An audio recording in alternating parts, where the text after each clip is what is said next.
Coucou, bonjour. Aujourd'hui on se retrouve dans une nouvelle vidéo, une nouvelle série. Voilà, je voulais faire quelque chose un petit peu spécial pour fêter Yule. On a l'habitude de faire cette fête autour du solstice d'hiver pendant 12 jours. Alors dans cette série, je vous propose de vous immerger dans l'univers de l'imaginaire scandinave avec une vidéo par jour dans laquelle je vous lirai des histoires, des contes venus de Scandinavie. Donc des contes et des légendes qui viennent du Danemark, de Norvège, de Suède, d'Islande et de Finlande. Alors ce sont des contes qui ont été compilés au 19e siècle et au début 20e. Donc non, ce n'est pas vraiment viking, mais je pense que ça pourra plaire à tous ceux qui veulent plonger dans l'univers merveilleux des contes et légendes scandinaves. Donc j'espère que ça vous plaira. N'hésitez pas à partager la vidéo, c'est pour petits et grands.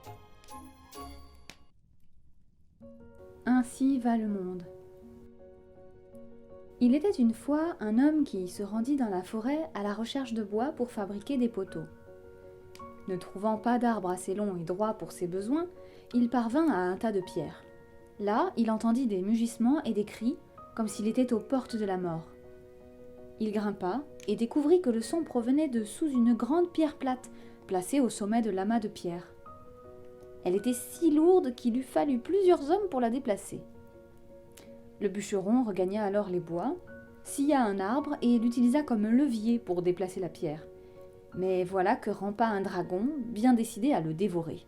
L'homme lui rappela qu'il venait de lui sauver la vie. Aussi, le manger serait un acte de grande ingratitude. « Tu as peut-être raison, » répondit le dragon. « Mais tu ne peux imaginer combien je souffre la faim après avoir été prisonnier de cette pierre des siècles durant, sans jamais me délecter d'une bouchée de viande. Après tout, c'est ainsi que va le monde, et c'est ainsi qu'il s'acquitte de ses dettes. » Le bûcheron plaida sa cause avec détermination, suppliant pour épargner sa vie, et décida finalement de demander à la première créature vivante à la ronde d'être le juge. Si elle donnait raison à l'homme, il serait sauvé. Mais si elle approuvait la volonté du dragon, ce dernier le mangerait d'une seule bouchée. Le premier être vivant qui passa par là fut un vieux chien courant le long de la colline. Ils l'appelèrent, lui demandant d'être le juge. « Que Dieu m'en soit témoin, » affirma le chien. « J'ai servi mon maître avec dévotion depuis que je suis un chiot. J'ai fait le guet pendant d'innombrables nuits, pendant qu'il dormait. J'ai sauvé sa maison des incendies et des brigands, puis plus d'une fois. Mais maintenant que je suis vieux et que je ne peux voir ni entendre aussi bien qu'avant, il a décidé de me tirer dessus. C'est pourquoi j'ai dû fuir, errant de maison en maison, à la recherche désespérée de quelque chose à manger. C'est ainsi que va le monde, c'est ainsi qu'il s'acquitte de ses dettes. » « Eh bien, maintenant, je peux te manger, » s'exclama le dragon en ouvrant ses énormes mâchoires. Mais l'homme le supplia à nouveau, et ils décidèrent de chercher un deuxième juge. S'il donnait la même réponse que le chien, alors le dragon pourrait le dévorer. Sinon, le bûcheron serait libre de s'en aller. Sur le chemin passant sous la colline, un vieux cheval arriva au col.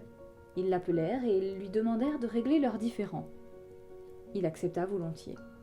« Oh, j'ai servi mon maître jusqu'à mes dernières forces pour le porter et tirer des poids. J'ai peiné pour lui jusqu'à recouvrir ma robe de sueur, besognant jusqu'à en devenir boiteux, vieux et mal en point. Maintenant, je n'ai plus aucune utilité. Je ne vaux même pas la nourriture que je consomme. Aussi a-t-il décidé de me remercier avec une belle balle. Eh oui, c'est ainsi que va le monde, et c'est ainsi qu'il s'acquitte de sa dette. Et voilà, maintenant je vais te dévorer, exulta le dragon en ouvrant grand la bouche, prêt à avaler l'humain. Mais ce dernier le supplia encore une fois. « Regarde, voici quelqu'un digne de régler notre affaire !» s'exclama l'homme en désignant Reynard, le renard qui bondissait agilement entre les rochers de la colline. « 3, c'est le chiffre parfait. Demandons à lui aussi, et s'il est à son tour d'accord avec toi, tu pourras me manger sans hésiter, » insista l'homme. « Très bien, » acquiesça le dragon. Lui aussi pensait que 3 était un bon chiffre, ainsi il accepta le compromis. Les deux expliquèrent tout au renard, comme pour les autres animaux. « Je vois, » commenta Reynard. Tout en prenant un air pensif, il prit l'humain à part et lui chuchota à l'oreille. « Que me donnerais-tu si je te sauve du dragon ?»« tu peux venir chez moi et être le seigneur et maître de mon poulailler rempli d'oies et de poulets tous les jeudis soirs, proposa l'homme.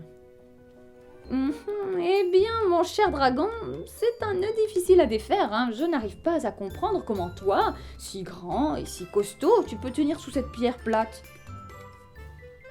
Et pourquoi donc ? Répondit-il. J'étais sous la colline en train de prendre un bain de soleil lorsqu'une avalanche s'est abattue sur moi, m'écrasant sous ce rocher.